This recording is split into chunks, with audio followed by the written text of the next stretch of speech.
All right. So thank you everybody for joining. This is our SQA-iO system. I'm off to the side over here. Hello. I'm going to let the SQA-iO be the star of the show, so I can zoom in on it, so you can get a nice close look at the topics we're going to cover. As a first step, we did confirm that you were able to get your system set up and online. Were you able to also create a user account? Are you aware that happened? I am I think not I have sure. one. You Okay. said you do have one, Carrie? No, I do not. So that might be a question that Sheena would have to answer for us if we created a user account. Okay. I believe she said that she had at least gotten the system online, which is one of the big, kind of steps to make sure that you're able to use it. I can get with her separately about creating the user account Fabulous. if it hasn't Is been. it one account for the whole clinic or is it individual accounts? Great question. So you can have two admin accounts, administrator accounts, and then you can have unlimited user accounts. So you basically just need two primaries or one primary, and then as many as you want from them. Great. All right, so this is our SQA-iO system. You'll have it hooked up to a computer that looks somewhat different than this one, but you get the idea. You also have your visualization system, where we can look at slides, we can take pictures, we can record videos, we can put the images on the report if we want. There's also some recommended use cases like scanning for debris or confirming very low quality or azoospermic samples. So we'll kind of run through all of those steps. And then, of course, you have the workhorse of the package, the SQA-iO, where we're actually going to run our samples and get our results. So starting over on the PC, see if I can zoom in on the home screen here. Great. Yeah. And It's I'm hard to actually going to see. run to the lab really quickly and make sure that that's what it looks like. Okay. So keep going. Okay. I won't get into anything too deep until she gets back, but on the home screen, when you first log in, it's going to go through a calibration and self-test. So when you first log in, just kind of leave the system alone for 2 or 3 minutes, let it do its thing. It'll establish a connection with the I/O and the view device. And then when it's connected, you're going to see a nice green box over here. So this little guy says connected, and that lets us know that the interface has been made. You're also going to see some key reference parameters on the left side. So these are indicative of some of the important reference ranges for the analyzer. And all you really need to keep in mind is that green is good. So if we're seeing the green check marks, we know that things are in order. If for any reason something ever starts to slip out of the optimal range, it won't fail right away. It'll warn you ahead of time. So it'll turn yellow and just say, hey, you might want to check this. When that happens, you'll also be provided a troubleshooting option. And generally, it's just going to be related to cleaning. If you follow our recommendations, you should never have a problem here. But if for some reason you did, the system will provide you with recommendations. It'll also let us know down here that our self-test and auto-calibration passed. So good information there. And then it'll let us know down at the bottom if the last time that our quality control and or proficiency testing had been run. Over on the right side of the system, you've got a little graph of your average testing volume. So how many samples you've run, your frequency of testing on different days of the month, just to keep track of your supplies and your, patient history. Other than that, yeah, go ahead. How often do you have to calibrate? You do not have to calibrate yourselves. Every single time you turn it on, it'll go through an automatic calibration. It does the automatic, okay, yeah, until it says connected. Okay, great.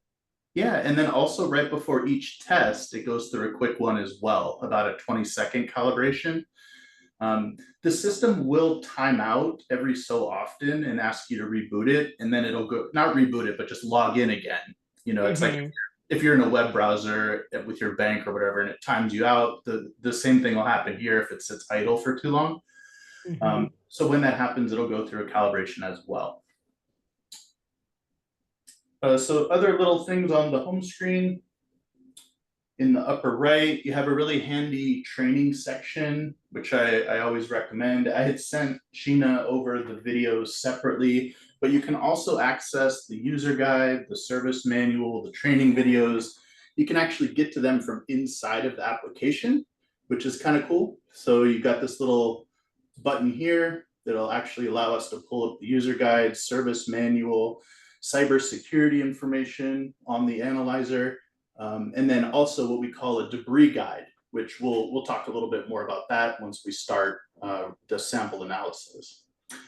Then to the left of that is the little check mark. That's where you can access your video training package. So we've got a whole series of videos for everything related to the analyzer. And of course, we'll go through this, but it's always a nice refresher if and when you need it.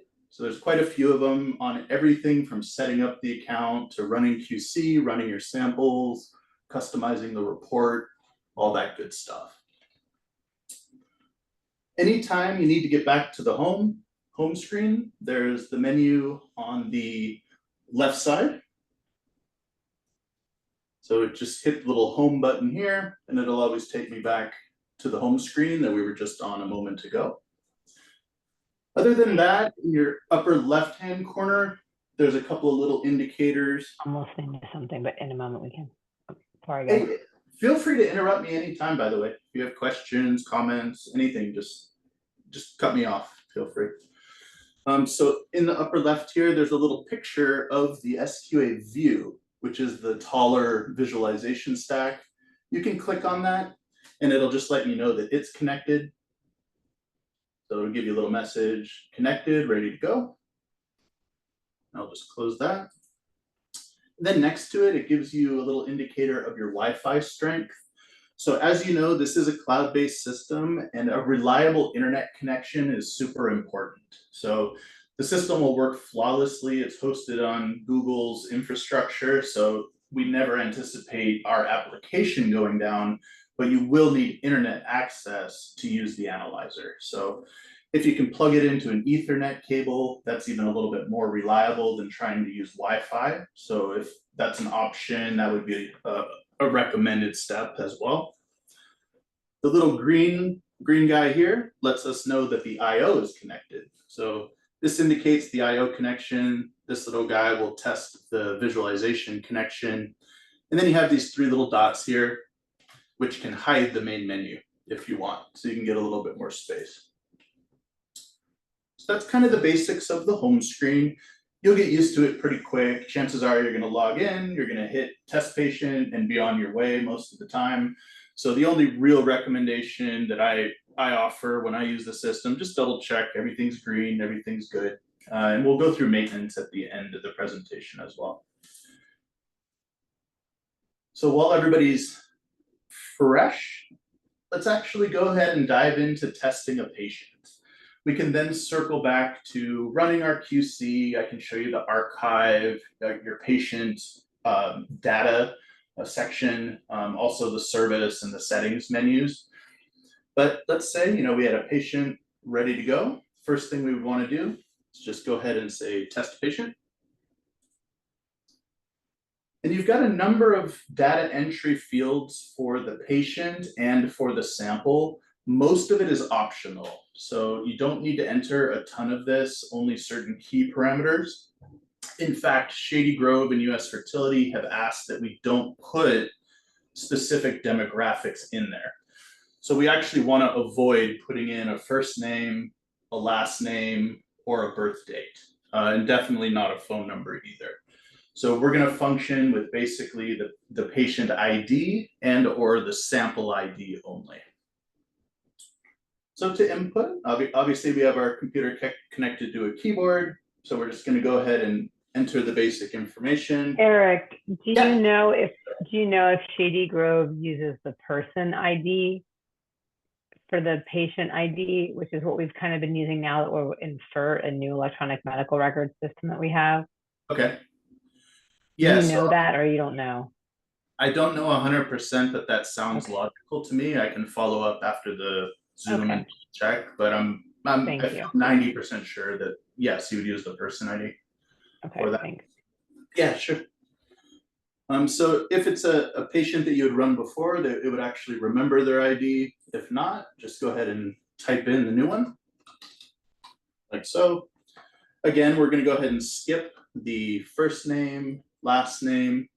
If you wanted a second identifier, you could use a sample ID separately. Again, that'll be up to your internal procedures. I can double check on that while I'm at it and see if that's gonna be a recommendation. We'll put in a sample ID. Age, we're going to omit. We're not gonna enter that. Phone number, we're not gonna enter. Days of abstinence, we do wanna enter. That's good information for the doctors to see. So we recommend between 2 and 7 days.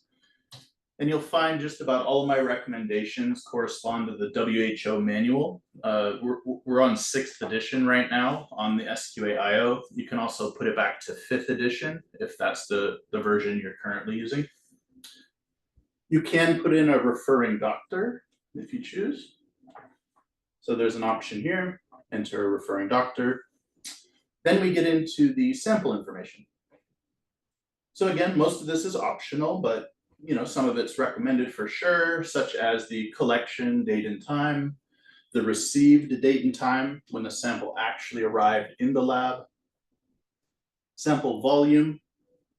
So that can be measured however you're currently measuring it. We recommend just a regular pipette. White blood cell concentration is the next option here. And you can see it gives us an option for greater than or less than 1 million per milliliter. So this is recommended, and your startup kit that came with the analyzer should have come with a bottle of our quick check test strips. So this is an FDA cleared test strip designed specifically for semen that will measure the white blood cells in greater than or less than 1 million per ml, and then also the pH of the sample as well. So you use it just like any basic test strip. I'm happy to demonstrate it for you. So basically you're just gonna take out one of the strips. You can set it on a Kim wipe. Kim wipes will be your best friend using our system. It's very handy for wiping off the capillary, setting samples on it, etc. So I'll just grab me a little Kim wipe, take out one of my strips, set it down on the Kim wipe. And you can use a regular transfer pipette, the little plastic ones with the bulbs, or you can use a regular pipette, 10 to 15 microliters. Now we always want to mix our sample, and I know we're only doing pH and WBCs, but we highly recommend mixing the sample anytime you're touching it and using it for anything. So sperm love to separate themselves. The progressive like to swim up, the debris likes to settle down, and it happens quite quickly. In a matter of minutes, sperm can swim up to a centimeter in distance. So very important, you're always mixing. So I'll take a little bit of my sample out. Put a drop on my WBC patch, then put a drop on my pH patch. By the way, workflow wise, we could have done this first, and then as we were entering our patient information, the 1 minute requirement would have elapsed to wait for the color change. But in this case, since it's just an example sample anyway, we would just compare the strip. Oh, I guess I'm totally in the way there. So there you go. So we would just compare the strip to the side of the bottle. Now, if it's darker pink than the pink that's shown, that would be a positive. It would be greater than 1 million WBCs. And if the pH is just whatever shade of green that it appears on there. So in this case, I'm going to say greater than 1 million per ml WBCs. So back to our data entry, I'll say greater than 1 million. And my pH, oops, you get over there. So my pH is this next field here. And this one, I had it at 8.0. And you can see in the field before it, we've got this little drop down called debris. So this is what we call our debris and round cell scanner. It's an option where you can enter 4 classifications for the sample. So one of them is none to few. And you can see, I hope you can see close enough, it says none to few, 10%. It then says moderate, 11 to 30%, many, 31 to 99, and then gross is 100%.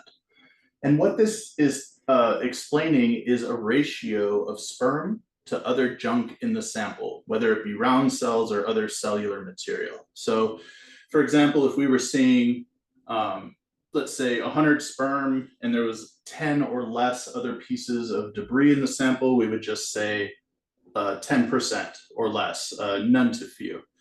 There's also a classification for moderate, many, and gross based on those ratios. And of course, next question is, how do we see that? So that's where our SQA view comes into play. We do recommend taking a peek at every sample. It only takes about 30 seconds and it's good for several different things, including this debris scan. We can also take pictures of the sample and put them on the report. We can record videos of the sample. And then personally, I always love just to put my eyes on it and make sure there's nothing weird in the sample, right? If you get a situation where there's something really unusual in there, you can always make a comment about it. You can take a picture of it for your records, etc. So in this case, just grab my little slide. We have these fixed cover slip slides that are double-sided. You can use these, or you can use a standard lab slide. So you can use a basic 1 inch by 3 inch slide with a 22 by 22 cover slip, or you can use these little fixed cover slip slides. And to clarify that the slide itself is just this little guy. This is the slide adapter that holds the slide in order to put it inside of the system. So the fixed cover slip slides are pretty convenient to use. They also settle faster than a normal one. So basically, we're just going to take another 10 microliters of our sample,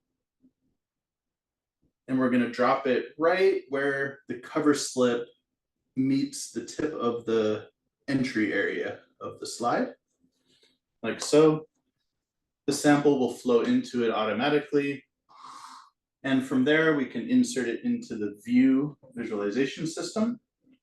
And Eric, a quick question about that. Does it have to be 10 microliters? Because right now we're just using, you know, like generic clear little pipettes, not one that has a measurement on it. Yeah, great question. So the advantage of the fixed cover slip, it doesn't matter how much you put because it's exactly one field of view. It can only accept a certain field in there. So if it's a little more, a little less, it's not going to matter as long as it gets filled. Right. So, well, with our slide inserted, I'm going to go back over to the software. And at the very bottom, there's an option. Zoom in just so you can see it. There's a little option here that says view sample. So I'll just click view sample. And it's going to pull up a nice video of our sample.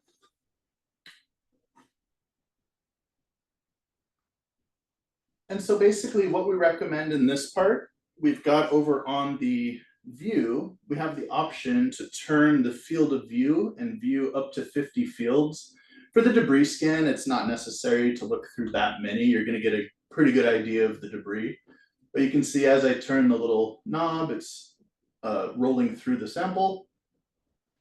And then the knob under it is the focus. So this sample is already pretty well focused, but if you needed to focus, you use the larger round knob here to focus it. And again, we're looking at a ratio of other debris to sperm. So this is a great example of one that I'd probably consider none to few, right? So there's a few other little things, but basically it's a pretty clean sample. In a fertility center setting, I mean, this is definitely a good looking sample compared to some of the stuff you end up seeing. And I do actually have an example video queued up. I can show you a few highlights of it. happy to email this as well after the training. So it just gives some basic examples of what would be considered like a sample that has none to few. And actually, this sample almost looks like very similar to the one we were just looking at. So pretty clear all around, not too much other interference there. Again, this one has a few more little things in the background, but it also has a lot more sperm. So the ratio is similar. So just think about it as a ratio of sperm to other debris. Another example there. We don't have to watch every one of these, but let's now move on to an example of moderate. So in the moderate, you start to not only see a few more things, but things that are a little bit larger, a couple of extra round cells in there. And don't forget, you've got two different classifications going on. You've got this scan of debris round cells, but then you also have the white blood cells separately. So there is some differentiation there. Obviously, the white blood cell count may be clinically relevant, whereas if there's just a little bit of other stuff in there, it might not be. So you can classify that. We have an example of many.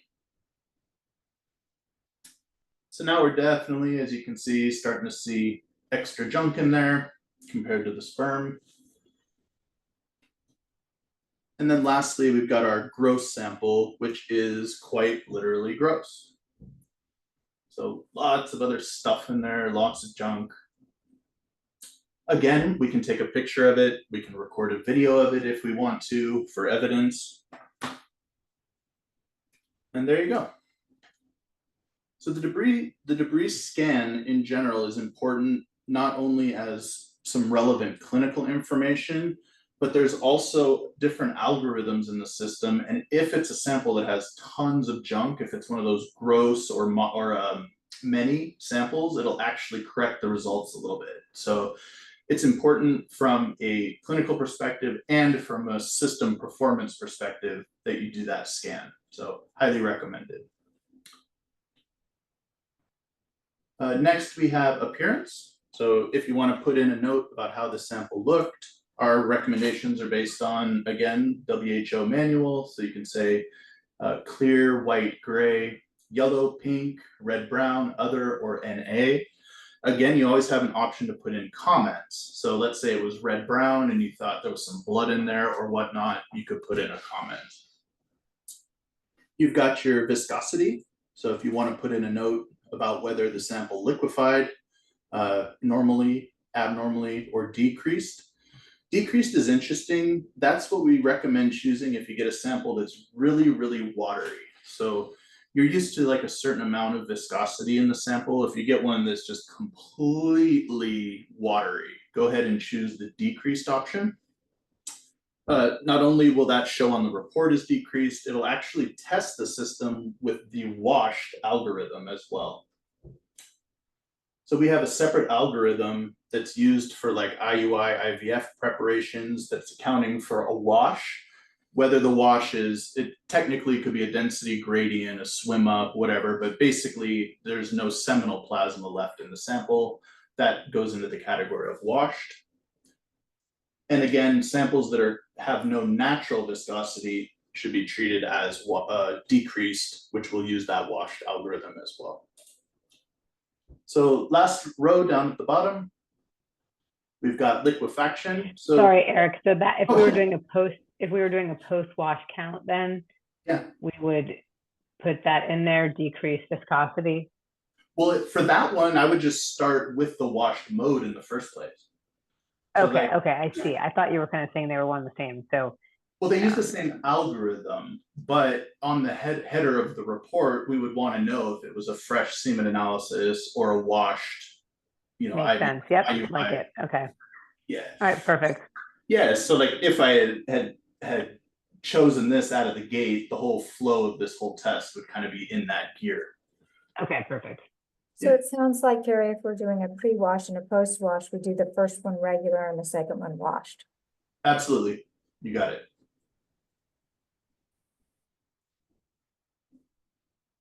So down at the bottom, we've got our liquefaction time.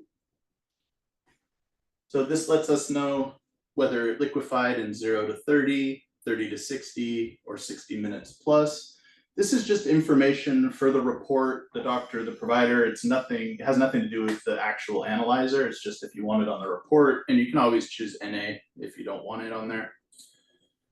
You also have 2 optional fields, which is kind of a cool feature of the system. So these can be programmed. So instead of saying optional, it can say something that you want. So let's say instead of optional, you want to put in partner's name in the settings, then this field would say partner's name, and you could enter the partner's name here, or if they're on medication or whatever you want to use them for. Those can be customized. And when we go through the settings, I'll show you. So next option, we choose what kind of test we're going to run. Again, this is where a second ago we viewed the sample. So you always have an option to go ahead and take a look at the sample anytime you want. That's also where we can record our videos, take pictures, all that good stuff. You'll see now 2 modes. One says 1-to-1 dilution, one says 10 microliter, and the other one says test now. So the system has a few different options as to how we're going to load our testing capillary to actually perform the analysis.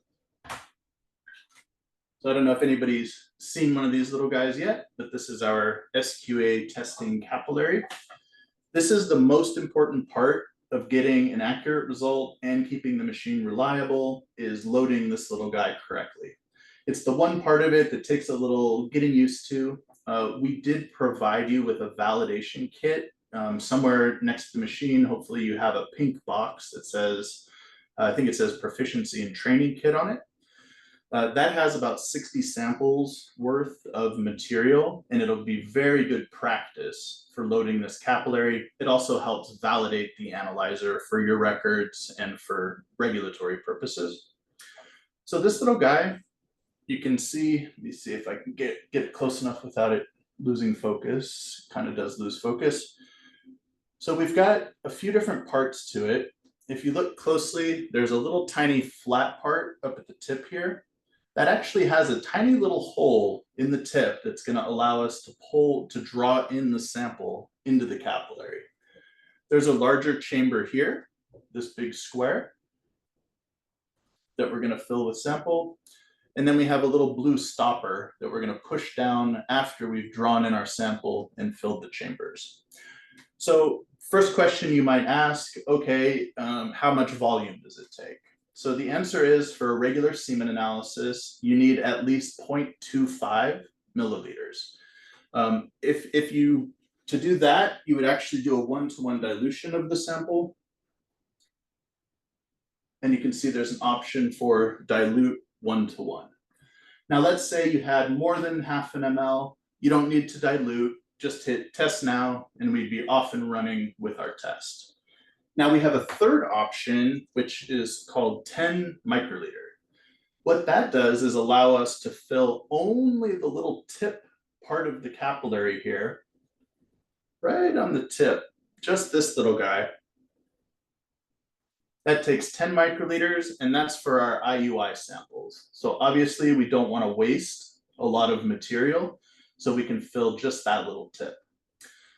It gives a little bit more limited report. It doesn't give all the parameters. You're not getting a morphology and whatnot, but you do get the most important parameters, which are your modal sperm concentration, progressive modal sperm concentration, modal sperm concentration per volume. So I'm assuming your IUI would end up at about 0.5 ml. So it'll give you the totals for that 0.5 ml. Also for progressive, and then you also get a velocity on that mode as well. So we can run this sample both ways, so you can get a sense of both, but that's kind of the general overview. Now, to do the IUI samples with this capillary, the capillary is not sterile, okay? So you can't just dip this down into your sample. What you need to do is use a sterile pipette tip to take about 15 microliters of the sample out and set it on a piece of parafilm. So if you're not, I'm hoping you're familiar with it. If not, this stuff works really good. it's a wax paper. And when you put the little droplet on it, it creates a perfect little semicircle, a little half dome. And then what we'll do is just literally dip the tip, that little front tip, right onto the little droplet of sample, pull back the plunger just a tiny bit, and it'll fill that front chamber for your IUI samples. So Eric, I've never Yeah. seen a parafilm before. Okay, Where do we get parafilm? sure. Any lab supply store should have it. I can send you some links. I mean, you can get on Amazon. It's widely available. And obviously it's a single-use film. Yes. That's It comes in a huge roll. It's like Oh, okay. Oh, I've seen that before. Okay. yeah, it's people use it, you like seal the top of containers with it and stuff like Yeah. that. Yeah, Yeah. Okay. cool. We would love Saran some, wrap. just if you have some recommendations. Yeah, no problem. Yep. And, Eric, you said something that made me pause. Where the tip of the capillary is not sterile. We're not using sterile pipettes right now. We're not using like the pipettes that come in the block like that. We're using, like I said, just like should we be using sterile pipettes for our IUI prep? I would recommend it, definitely. Okay. So, yeah, definitely. But basically, at least for our system, what we're recommending is that you have. Oops, did we freeze there? Are you still with me? No, I can still hear you. Okay, cool. So by sterile pipette, we're just talking about the tips, right? Just actually. Right. I mean, that's what I've used in the past, but that's not what I at least have been using for IUI preps here. I mean, from my personal experience, a best practice when you're dealing with an IUI sample is always to use sterile everything. Yeah. I'm keeping a list of things for us to order. Okay. Sounds Thank you. I appreciate it. In case I forget something afterwards. So that recommendation I gave you on how to fill that little tip, it's going to take a little practice getting used to. The good news is we've actually in June, we're releasing a whole different capillary where you're going to be able to just put the drop right on top and it'll fill this automatically. So you'll avoid having to use the parafilm and put the tip down in the drop. You won't have to do that with the new capillary. The new IUI capillary is also going to be half the cost. So wow. The idea is you get your pre-preparation and your post-preparation for the same price as one semen analysis.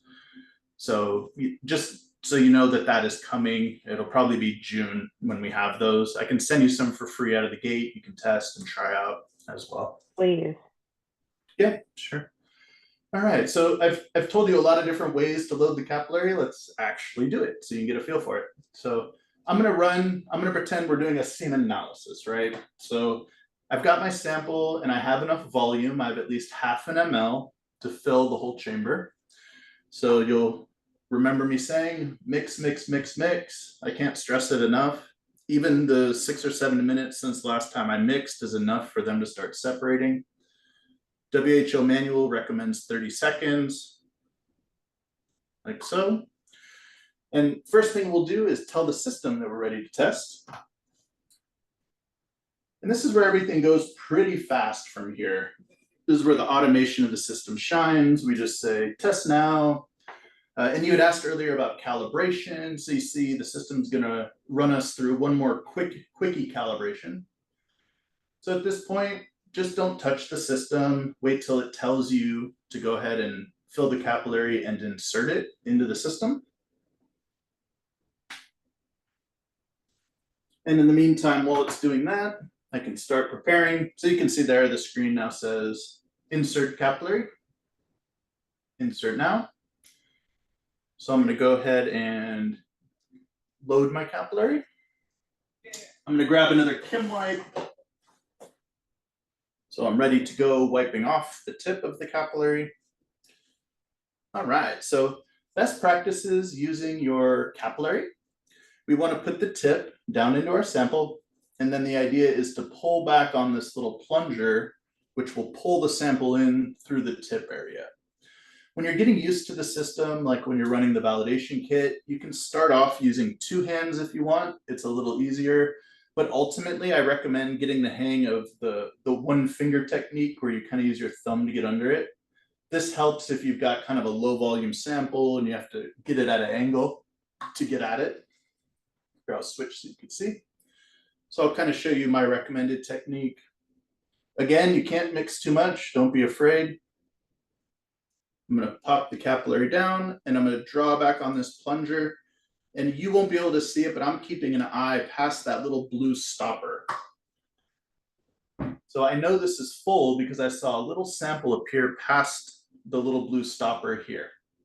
And as you can see, the front chamber is now full of my sample, as is this little tiny flat front section right here. So I'm going to push down on the blue stopper. That's going to lock the sample in so that it doesn't move or leak back out. And then I'm going to grab my trusty Kim wipe and wipe off the tip. So remember earlier I said the most important part of keeping the system reliable and accurate is making sure we handle the capillary correctly. So first thing we always want to do is check for bubbles. So you can see no bubbles here. Very, very, very important, okay? If it has a bubble in it, you're not going to get the right result and the system's not going to flag it. So it's something you just have to be diligent about checking visually before you run the sample. If we did have a bubble, we would have noticed it before we sealed down the chamber. You can hold it vertically, tap it to let the bubble float up, and then pull up a little bit more sample and it'll pull the bubble through. So we don't care what's happening up in the top of the chamber. All we care about is this little chamber here. Next important step is wiping off the tip. So we want to make sure we wipe it nice and dry, but at the same time, we don't want to wick out the tip. So we don't want to come from the front and dab it, because it'll kind of like a candle wick, it'll tend to suck a little bit out of the tip. So you want to wipe away from the tip, like so. So I'll do it one more time so you can see it. Like so. And again, this is where that validation kit comes in really, really handy. Whoever is going to be using the system a lot, I suggest sharing it with those users so you can really get practice and muscle memory on loading this capillary. Once you've done it a number of times, it's a breeze. It's not a problem at all. It's mostly just about learning it to do it correctly in the first place, one of those kind of things. So from here, the system's going to do all the heavy lifting. I'm first going to insert the capillary into my SQA-iO. So just, it goes face down. So the little blue stopper should be facing down. I'll pop it into the Yo tester device, like so. And then back over on the screen, I'm just going to tell it, test now.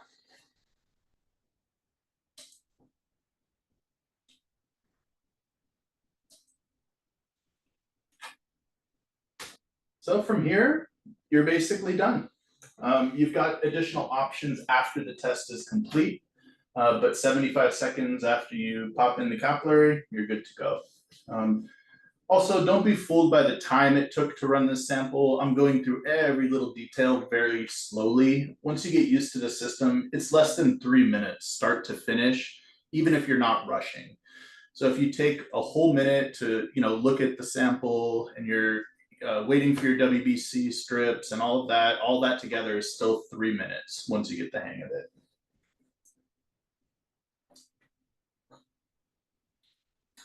When it's done, it's going to import our results automatically and then display them on the screen. At that point, it's permanently in the archive unless you specifically go delete it. And then, of course, we can generate custom reports and attach images to them and do a bunch of other things as well, which we'll run through. And here we go. So I have an old donor sample here, so it's not giving me the actual readouts on all of this stuff, but you can see what would be reported or what is reported in this case, but there's just not very much going on in this particular sample. So we get our concentration in millions per milliliter. So you can see it displays the parameter on the left, concentration, millions per ml, our result, and then our reference range. So you can see in this case, the sample was less than 2 million per milliliter. So on the semen analysis, that's the lower end of our dynamic range. And I'll show you, you do have the option if you want to open a visual counter. If you wanted to actually put in an exact number, you could. If not, you can always report less than 2 million, and you'll know that that sample was obviously very low quality. It did have some motility in it. The motility per WHO 6th edition is broken into progressive and then rapid, slow progressive, non-progressive, immodal. You get a morphology, a strict morphology, normal forms. So it's not doing a full differential, but you do get your percent normal morphology. You get a bunch of other parameters, including the modal sperm concentration. So everything we're looking at in this section is also what's reported when you do the IUI samples. So you're getting a modal sperm concentration in millions per ml, a progressive modal sperm concentration broken into rapid and slow, functional sperm, velocity. Functional sperm are kind of cool. Those are morphologically normal and progressively modal. So kind of like the superhero sperm in the sample. And then you get totals. So at the bottom, we have totals based on the either the sample volume for the IUIs or the ejaculate volume for the fresh semen analysis samples. You'll get your full volume. All of the reference ranges are based on WHO 6th edition. These can be changed if you want to, but we recommend just holding with the industry standards, which are currently WHO 6th. Or 5th edition. A lot of our customers still use 5th edition. That's an option as well. Over on the right side is all of our patient and sample information that we had entered before. So all that gets displayed here. Going down, volume, pH, our debris scan, appearance, our optional fields. You can enter comments before the test and you can add to them or change them afterwards. And that'll be permanently saved, of course, with the system. I know you're on FERT. This system does have the ability to actually send results, and we are looking to work with them on that. So that's something to look forward to. We can get in a position where after the test is done, it'll automatically transfer all the results over. So you won't even have to spend time entering the data into your EMR. We already have the functionality on our side. It's just a matter of connecting it with them. And that project is in the works. So from here, of course, we have the option to pull up a report. So if I scroll down, I'll show you real quick. You've got what we call a low quality counter. So this is totally optional. This is if you really want a full count right in that like tiny, tiny bottom end. So you can click low quality counter. I'll save my results. Gives me instructions on how to use it. And basically it actually lets you just, using that same slide that we had made before, you can actually enter in the modal, immodal, and total that you see. And it knows how to calculate the actual results for you. So different people use this in different ways. One of my recommendations is you can still take a look at it. If you don't want to do a full quantitative count on it, you can at least let the doctor know, hey, there were some sperm there were some modal sperm there. So it might not be relevant if there was 1 million or 1.5 million per milliliter, but it is relevant if there were at least some living viable sperm in there.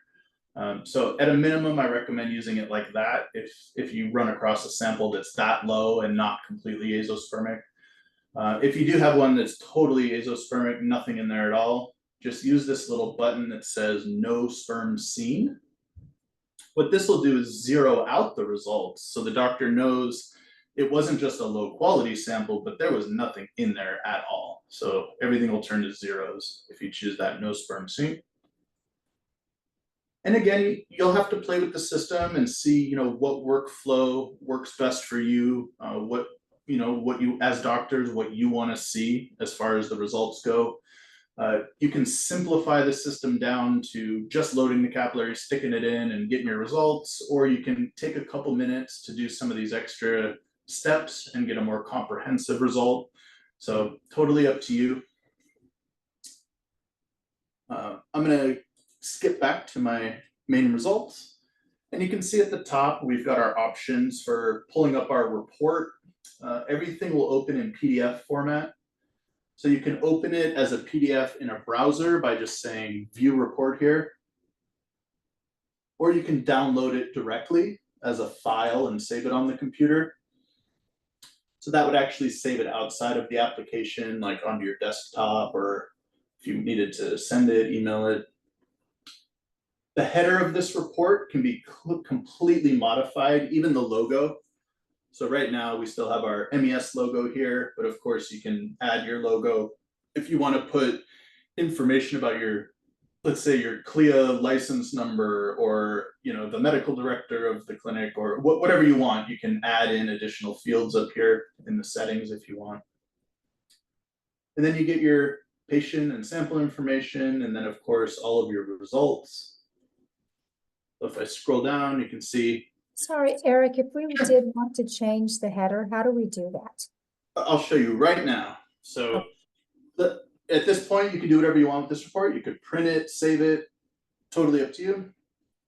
And let's go back out. So I'll close this browser, get back to my system. Before we jump into that, any questions on the actual semen analysis part of this? Any questions at all? No, thank you. Okay, cool. So let's get into some of the other options in the analyzer. So that was our section on testing a patient. Let's start at the bottom since you asked and look at our settings. So if I go into the settings menu, we've got a bunch of different stuff. The defaults in most cases is what I'm going to recommend for you, but there are some things you can change. For example, for the appearance, if you wanted to just say normal, abnormal, instead of, if you recall, it gave us the option for like red, brown, pink, yellow, all of that. If you didn't want that, you want to just say normal, abnormal, you could change that. Debris assessment, I do recommend leaving this on for sure. That's an important one. Optional fields. So this is where if I put in a different name, that optional field on the results entry screen will no longer say optional field. It would now say whatever we had inputted into the system. Some of the stuff I'm skipping over. It's more like technical stuff you're never going to mess with. This is another example, like patient information. We're not entering any of that anyway. So whether it's pounds or kilograms, that won't really matter. If you want to condense the report, you can. So we've got it on the graph-based report where it'll spread out to 2 pages because there's a little bit more information. We've also got what we call a standard report that's a 1-pager. It doesn't look as nice, but it'll get everything on 1 page for you, just kind of in a very binary fashion. And then we've even got an option for flexible report where we can customize a report for you and upload it, and the parameters will automatically map to the fields in the report. There's some options for displaying the page number. You can add a signature to the report if you want. So you can upload a file that would actually have a signature in it. Test name and whoever tested it, their name and title. You can get rid of the header, the footer. You can add an email address to the report as a user. Next, we have at the top a system option. So if I click next to system here, you've got a few options for if you want to, you can actually play a little beeping noise when it finishes the analysis, just to kind of give you a heads up if you got busy with something else. You can review and highlight the report itself, remove the patient phone number. So I'd actually recommend that for sure for you guys. Just say remove patient phone number so you're not accidentally tempted. You've got an automatic timeout. So this one's set for 11 hours. You might want to consider doing something shorter, maybe an hour or less even. It'll force you to log in again, but it's a little more secure. If somebody wandered by and that wasn't supposed to be for whatever reason, the system would log itself out. You also have your reference values. I wouldn't recommend changing any of this. It's all based on the World Health Organization 6th edition. So you do have the option if you really wanted to change them. And you can also select WHO 5th if you're currently using 5th edition. You can choose that here, or 6th edition. All right, facility profile. Finally, after all that, we get to the original question. So this is where you put in all of your information. So you got your facility name. Oh, sorry. So you got your facility name. You can put in the office phone number, the administrator email if you want, website address, of course. You've got your street number, the city, state, zip code, country, and then a couple of optional fields. So if you wanted to put whatever you want, basically, you've got optional fields. You can go 2 lines with those, I believe. So you can fit additional information. And then all this would override whatever is the default. You can upload a logo here. So just, save a logo and then just click in here. It'll open a browser and you would just attach your logo and then that'll appear at the top of the report. Important part is the user profiles and user management. So under user management is where you're going to assign additional users. So again, everybody gets 2 admins. And the reason we did that is if you only have 1 admin and for any reason that person can no longer get in, you can have a secondary backup admin. Then that second admin could reestablish an additional admin. So you've always got the option for up to 2. And then everybody else is just going to be a regular user. And you just add them by going to new user on the side. Put in some basic information. There's a multi-factor 2-step verification to everything. So whoever you set up, make sure they have access to an email. It needs to be a unique email for each user and password, and they have to be able to confirm it for security reasons. So just make sure all of that's legitimate when you type it in. You can't just use like a burner email, it has to be official, and a password, of course. Once you have the users in there, you can go to user profile. In the user profile, you can actually upload a signature. So if you wanted to like sign and then scan it into the system and save it as a JPEG, you could then actually put the signature automatically on the report, or you can leave that field blank and physically sign it as well. So you've got either option. And you can even put a profile picture. So whoever ran it, you could have their picture on there if you wanted to, whoever ran the test. Questions on the settings section? I know it's a lot to digest. There's a point where you just got to play with it for an hour, uncover different things, ask me more questions about it. Happy to help anytime, and just kind of see, how you're going to set it up to meet your needs. Service menu is the next option up. So we've got a little maintenance checklist built into the system where each day of use, if you choose to use it, it's nothing you have to do, but you've got the option to check off some boxes and make sure the system's in good shape. So verify supply inventory, clean the testing chamber, which we'll talk about at the end, dry the testing chamber, dust the testing chamber. It sounds like a lot of work. It's not. The whole maintenance takes about 2 minutes total. And then lastly, just confirm the system passed the self-test and calibration. You can then sign it for the day. So depending on how you want to do your workflow, if you want to assign somebody to doing it, and the system will then remember it. You can put in comments if you want for the day, then just say save. And you can even pull up a little maintenance report, just showing that maintenance was done on that day. And you'll see the actual maintenance, we only recommend once per week unless the system tells you otherwise. So it's not a big burden on your time. You've got some additional options over here on the right. Now, for the most part, there's nothing you need to do with this. If the system ever gives you any trouble and you're on the phone with us, we might ask you for something. We might ask you, for example, for a copy of the service report. You can also send us, we recommend sending us a copy of the report every 6 months. We'll do a completely free calibration verification for you. So we'll actually look at all your key parameters. There's a lot more than these 6 actually on the back end of the system.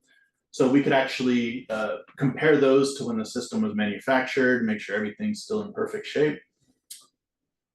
When you do receive your box of testing capillaries, so these little guys come in a box of 50, and they're going to have a test credit code that you need to log into the system with each box. So you're going to do that here where it says add test credits.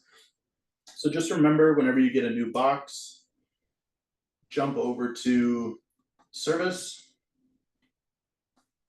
here, and then add test credits here. And you only have to do it each box of 50. So as long as that lasts you won't need to do it again. You've got information about your version and serial number up on the top here.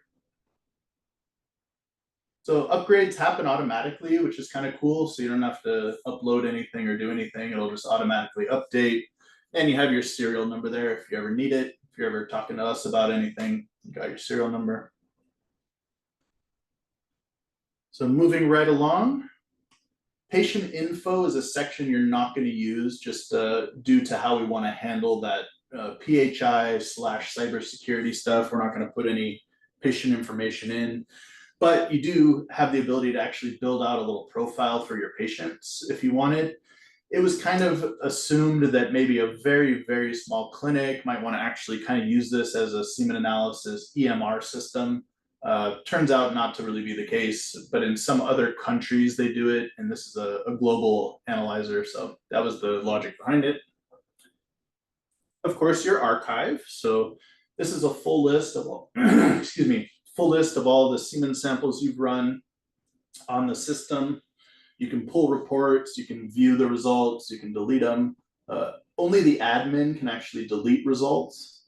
So that's kind of a security feature. You can search by the date range. You can search by the column itself. So if I zoom in here, you can actually click on the column and it'll sort everything ascending or descending. So you could go in alphabetical order or based on the last time it was run, however you want. You also have an archive for the quality control you've run, which we'll talk about next. Does it also have a search feature, like if we wanted to search for a patient ID number, or is it just numerical order? Yes, yes, sorry, I should have said that. So you've also got over here, it's a Great. little faint, I kind of glossed over it, but there's a, sorry, way over on the side. I saw it. Great. Okay, you were able to see it, where is it? Why is You it not just passed over it below again. it? Here, there you go. Sorry about that. Yeah, so you can search anything. You could search a name, you could search an ID, whatever you want from there. So lastly, the last thing we haven't touched on is just the quality control and proficiency tab here. So the system's designed to be very, very simple when it comes to QC and proficiency. Your kit came with a box of what we call our quick check beads. So these are assayed for the analyzer and they serve as a daily quality control check. So there's 3 levels inside of it, a level 1, a level 2, and a negative control. The lot number is on the side of the box here. All you have to do to get your ranges and targets and lot numbers, all that in, just go to select batch number here. And when you go to select batch number,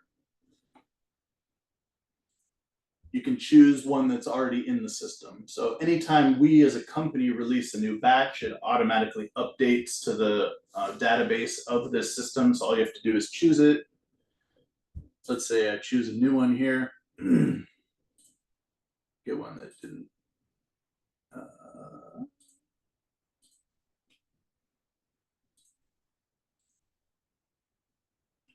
Okay. So from here, basically in order to start our tests, to run our QC, we just go over to test now. And you can see all the options now populate. Super simple, we just say test now. System goes through that little self-test and auto calibration, the same as with a semen sample. And I may have missed this, Eric, but how often do you have to do this? We recommend doing at least two levels once per 24 hours. It gives you the option for all 3 levels, but only 2 are recommended at the most.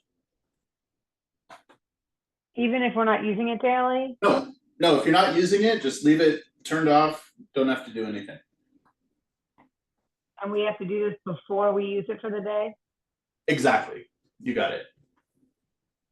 And then once you do it, it's good for 24 hours. So like, let's say if you schedule patients in an afternoon, it would still be good the next morning on the same QC run. And to run it, yeah, sure. So our little capillary loading is the same process. We'll mix our sample, same as before, nothing new. Open it up. And sorry, I just missed it because I was taking notes on what you said about the QC. Yeah. What is this one for? This is the QC. This is quality control. Yeah. Okay, perfect. Okay. So basically, it's a bunch of little plastic beads that are the same size as the head of a sperm, and they're at known concentrations. So we know what the concentration is. It's printed on the side of the box, and then we chose that batch to get it scanned into the analyzer. And then when we run it, we expect a result close to that target.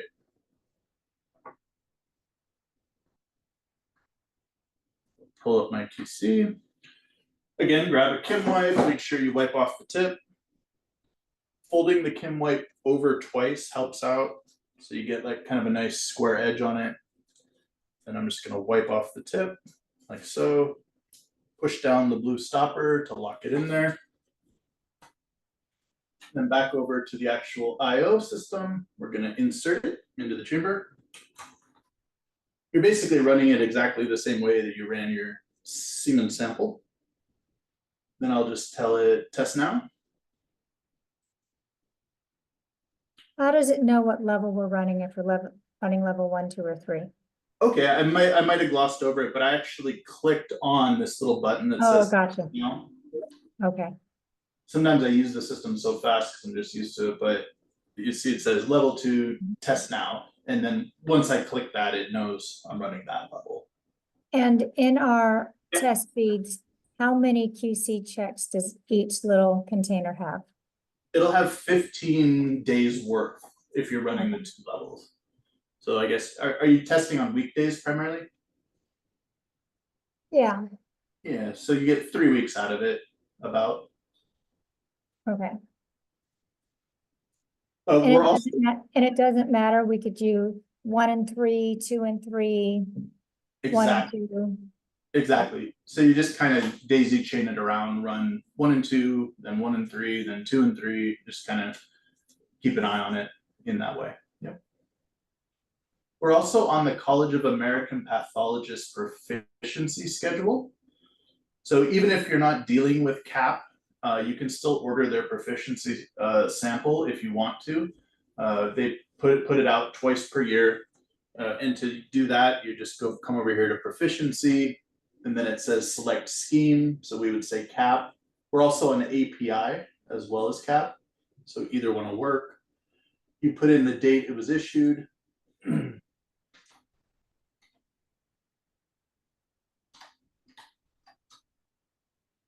And it is important to make sure when you're running proficiency, run it on this mode specifically. It's designed for their sample types. And then from there, just put in a sample ID of some kind, and that'll unlock it. And then you'd say test now and run the sample, and then report the result back to CAP.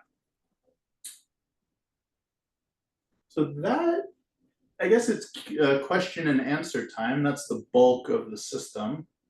I'm sure as you start using it, you'll find other interesting features and options and abilities, but that's kind of the general overview to get you started.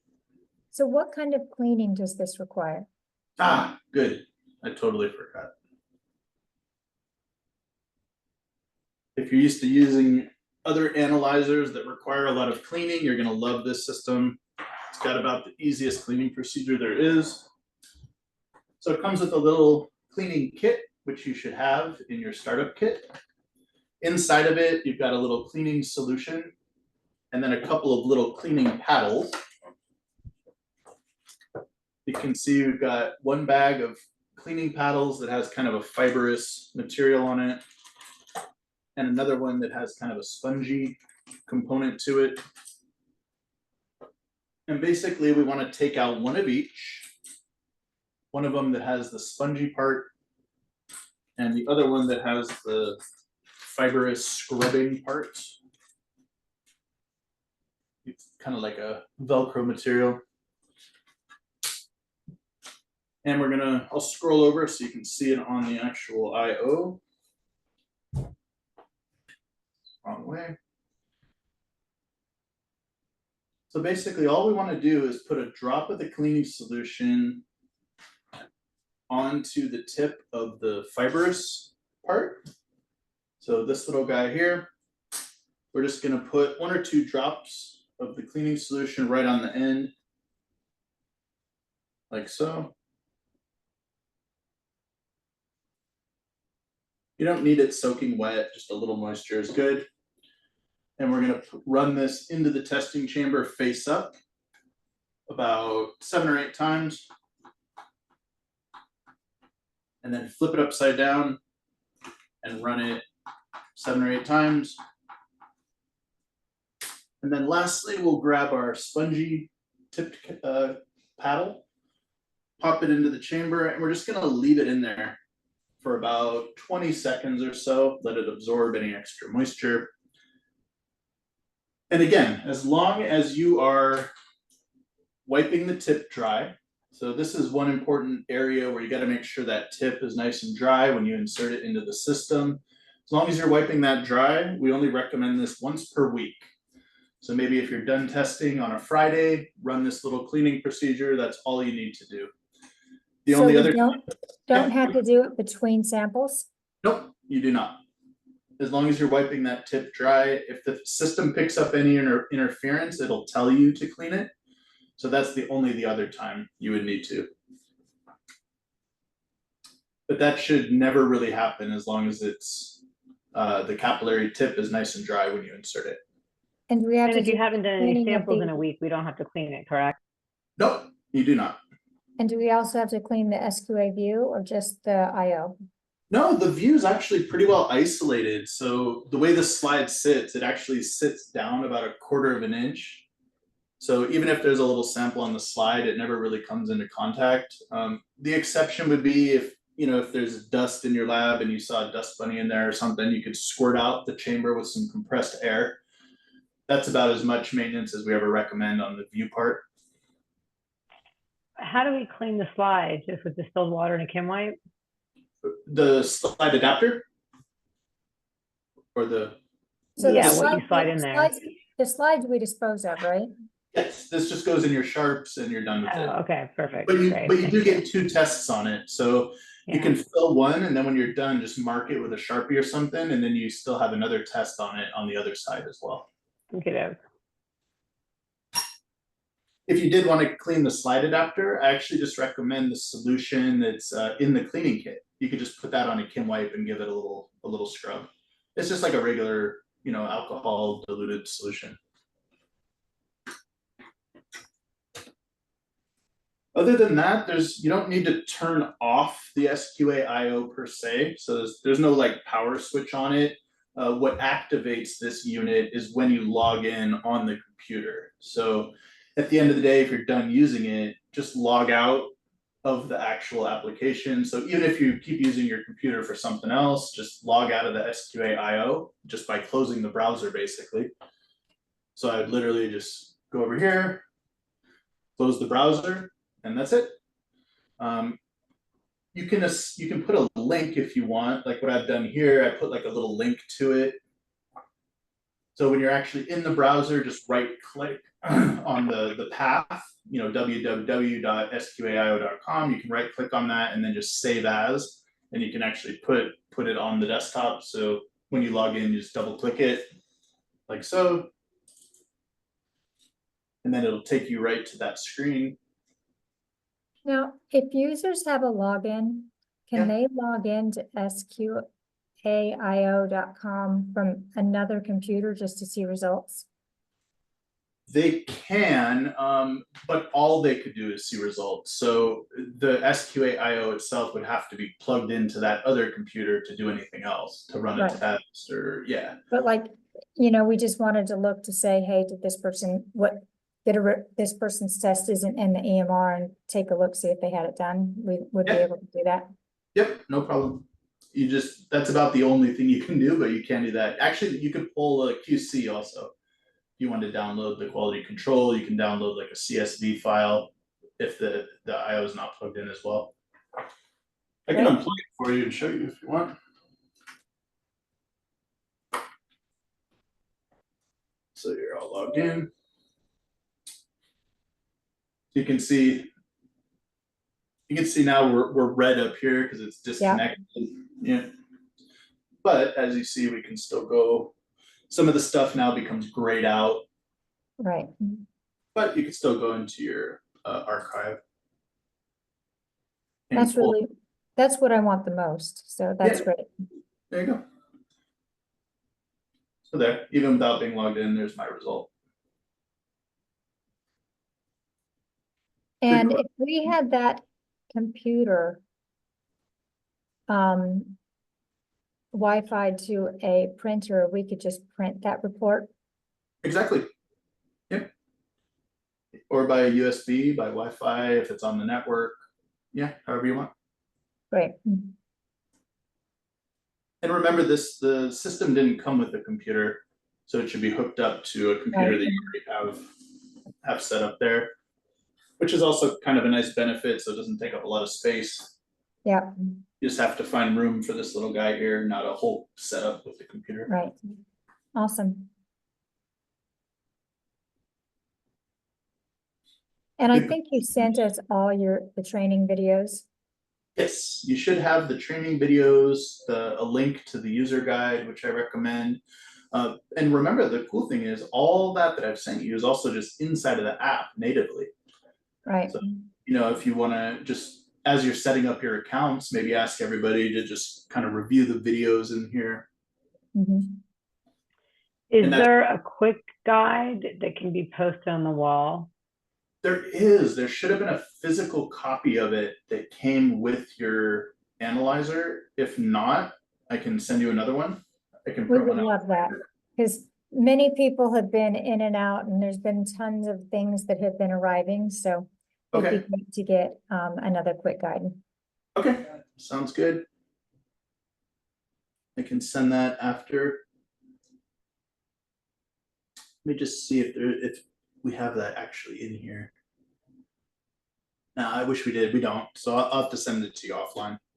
We call it like a quick start guide, just the basics. Turn it on, log in, run QC, run your patient. And you also have the whole manual in here as well. That would be That's great. Yeah.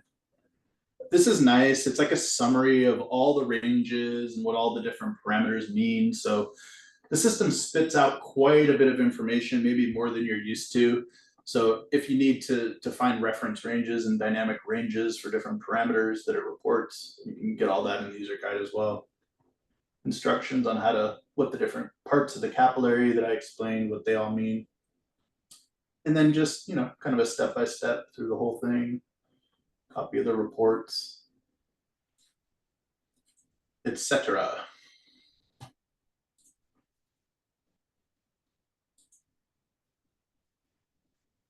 Good questions? Anything else? No, good, Eric. Thank you so much for your time. Really appreciate it. My pleasure. And we have this recording, so I'll distribute it afterwards. I have Sheena's email, maybe one or two others. So maybe she can forward it around to everybody, and you can reply back if you have it. You might have mine. Okay. Mine is Melinda Henney at Florida Reproductive Specialist. Yes, I believe so. Yeah, so you can send it to Sheena and whoever else you have, and we'll Okay. make sure it gets to everybody.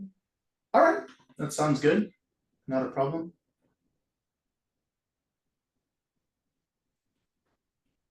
Anything else for today? No, thank you very much. This was really comprehensive. I appreciate it. I wasn't really in the presentation myself, so wish you well till we see each other in person. Nice to see you. Thank you so much. My pleasure. Thank you so much, Eric. Appreciate it. My pleasure. Bye. All right. Have a Bye. great day. You too. Bye.